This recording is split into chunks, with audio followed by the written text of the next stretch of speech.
रंगपुर महिला महाविद्यालय पौरपालिका उपजिलापाल और आरटीओ मिलित आनुकूल्य सहर में एक विशाल हरघर त्रिरंगा सचेतन शोभायात्रा भव्य सहकार अनुष्ठित हो जाएगी। देशर 80तम स्वाधीनता दिवस उपलक्षे प्रत्येक नागरिक मनरे जातीयता बोध और देशप्रेमर भावना जागृत करने यह अभियान मुख्य उद्देश्य थिला। यह रैलीटी अपराह्न 1:30 समय स्थानीय महिला महाविद्यालय प्रांगण अध्यक्ष श्री रविशंकर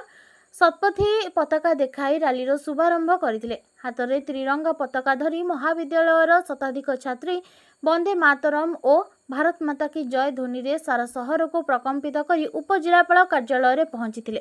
एही समारोह रे मुख्य अतिथि भावे अतिरिक्त जिलापाल अजित कुमार, उपजिलापाल उग्रसेन ओराम, पौरपालिका अध्यक्ष अभिषेक पट्टनायक, मुख्य निर्वाही अधिकारी शकुंतला हांसदा, सहकारी जिलापाल सुधाकर सेठी और अनिता महांत एवं विशिष्ट समाजसेवी नवीन राम और दिलीप महांत प्रमुख जोग देइथिले। प्रत्येक नागरिक को निज निज घरे सम्मान सह जातीय पताका उड़ाइबा को अतिथि माने आह्वान देइथिले। Bureau report, Odisha news. एवं आज देश सारा जिते बड़े आम आसंता काली स्वाधीनता दिवस 80तम आम स्वाधीनता दिवस पालन करवा ता पूर्व संध्यारे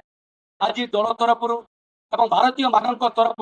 विभिन्न विभीषिका जो कार्यक्रम आयोजन यार उद्देश्य कौन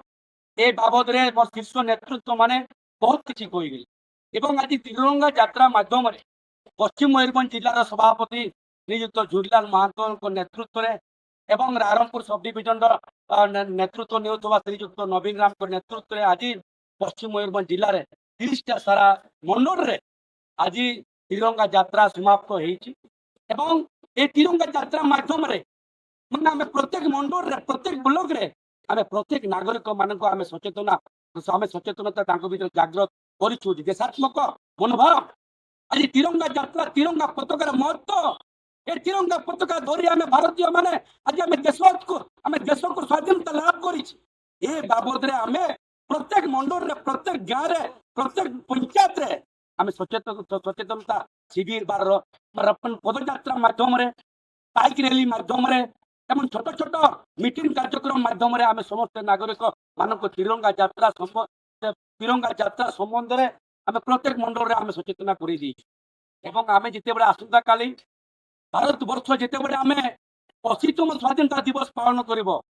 पूर्व संध्यारे आम विभाजन विभीषिका जो कार्यक्रम भारत स्वाधीनता एवं पूर्व जिते बड़े भारत एवं पाकिस्तान दुई भाग हो गला से समय जो विभीषिका थिला जिते बड़े जो मैंने पाकिस्तान रे रहीगले जो मैंने भारत वर्ष रे रहीगले एवं पाकिस्तान प्रदेश रे पाकिस्तान देश रे जो हिंदू मैंने रही कौपड़ी भाव में अत्याचार अन्याय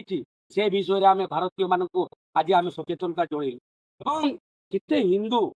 हजार हजार संख्यार हिंदू नारी मान जोपरी भाव में पाकिस्तान अत्याचार है सिख भौणी मान अत्याचार है परवर्ती समय जो सरकार भारत वर्ष में शासन कला से विषय किसी तत्वावधान नेले कि एक्शन नेले यही बाबद आम आज रायरंगपुर सब डिविजन ठारे आम आज विभाजन विभीषिका कार्यक्रम आम आयोजन करूँ। ए कार्यक्रम को सफलता सहित आमर जिला सभापति झूरीलाल महांतो महोदय एवं राज्यर नेता श्रीयुक्त नवीन राम महोदय संजीव महांती महोदय मुझे विधायक रायरंगपुर जलेन नायक और सारसकुमा विधायक भाव महांता नेतृत्व में आम ये कार्यक्रम आज समापन कर भारतीय हिसाब से आज आम बहुत खुशी।